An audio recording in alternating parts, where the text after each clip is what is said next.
आपने जरूर गौर फरमाया होगा कि भारत में सबसे ज्यादा खाए जाने वाले पार्ले जी बिस्किट की नन्ही गुड़िया और इसी तरह पूरे देश में कपड़े धोने के लिए इस्तेमाल किया गया निरमा वॉशिंग पाउडर के पैकेट पर सफेद फ्रॉक पहने एक बड़ी लड़की नजर आती है, जिसे हर एक भारतवासी 1-2 साल से नहीं बल्कि 4-5 दशकों से देखता आया है। लेकिन दोस्तों, क्या आपने कभी इस बात को जानने की कोशिश की है कि आखिर कौन है ये दोनों प्यारी लड़कियां? क्यों इन्हें पार्ले जी और निरमा पाउडर का ब्रांड बनाया गया? पिछले काफी लंबे समय से दिखाई देने वाली ये दोनों लड़कियां आज किस हालत में हैं? आज यह कैसी दिखती हैं? आपको इसी सवाल का जवाब हम देने वाले हैं इस वीडियो के जरिए। बने रहिए इस वीडियो में हमारे साथ अंत तक। उससे पहले वीडियो को एक लाइक करना ना भूलें। सबसे पहले बात करते हैं पार्ले जी पर छपी हुई लड़की के बारे में।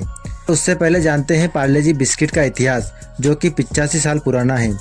इसकी शुरुआत मुंबई के विले पार्ले इलाके में एक बंद पड़ी पुरानी फैक्ट्री से हुई थी। यह साल 1929 की बात है, जब एक व्यापारी मोहनलाल दयाल ने इस फैक्ट्री को खरीदा था, जहां पर इन्होंने कन्फेक्शनरी बनाने का काम शुरू किया और धीरे धीरे पार्ले जी कंपनी ने कमाई के मामले में रफ्तार पकड़ी। और साल 1939 के आसपास पार्ले जी के एक व्यापारी ने खूबसूरत बच्ची की तस्वीर को पार्ले जी बिस्किट पर छापा, जिसे लेकर लोगों ने खूब चर्चा की। इस तस्वीर को लेकर हमेशा ही एक महिला का नाम आया है और वह है नागपुर की नीरू देशपांडे। कुछ साल पहले जब मीडिया में इस तरह की खबरें फैली तो मजबूरन पार्ले जी के प्रोडक्ट मैनेजर को सामने आना पड़ा। उन्होंने साफ तौर पर कह दिया था कि पैकेट पर दिखने वाली बच्ची की तस्वीर का वास्ता किसी से नहीं है।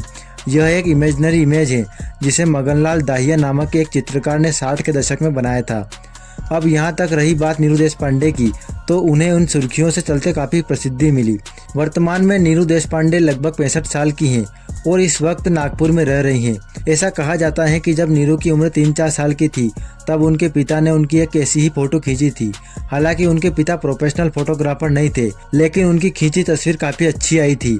इस बीच एक दिन किसी ऐसे शख्स की नज़र उस तस्वीर पर पड़ी जिनका संबंध पार्ले जी बिस्किट से था। फिर क्या यह तस्वीर बिस्किट के पैकेट पर छप गई। अब बात करते हैं टीवी पर एक समय में सबसे ज़्यादा चलने वाले निरमा वॉशिंग पाउडर के बारे में। तो बता दें कि साल 1969 में गुजरात के करसन भाई ने निरमा वॉशिंग पाउडर की शुरुआत की थी। बताया जाता है करसन भाई ने निरमा नाम की वॉशिंग पाउडर कंपनी का कारोबार तब शुरू किया था जब इस धंधे में उतरने के बारे में कोई सोच भी नहीं रहा था। इन्होंने एक जमाने में घर घर जाकर अपना वॉशिंग पाउडर बेचा था। लेकिन इन्होंने आखिरकार क्यों निरमा वॉशिंग पाउडर पर इस लड़की को छापा है? यह कहानी दिलचस्प होने के साथ साथ दुख भरी भी है। दरअसल करसन भाई की एक छोटी बेटी थी जिससे ये सबसे ज़्यादा बेहद प्यार करते थे। वैसे तो उनकी लड़की का नाम निरुपमा था, लेकिन प्यार से ये अपनी बिटिया को निरमा कहकर बुलाते थे। हर एक पिता की तरह करसन भाई भी अपनी बेटी को आंखों से ओझल नहीं होने देते थे। लेकिन किस्मत पर किसका बस चलता है। एक दिन कहीं जाने के दौरान निरुपमा का एक्सीडेंट हो गया और उसकी मौत हो गई। इस घटना से करसन भाई काफ़ी टूट गए। उन्हें संभालना मुश्किल हो गया था।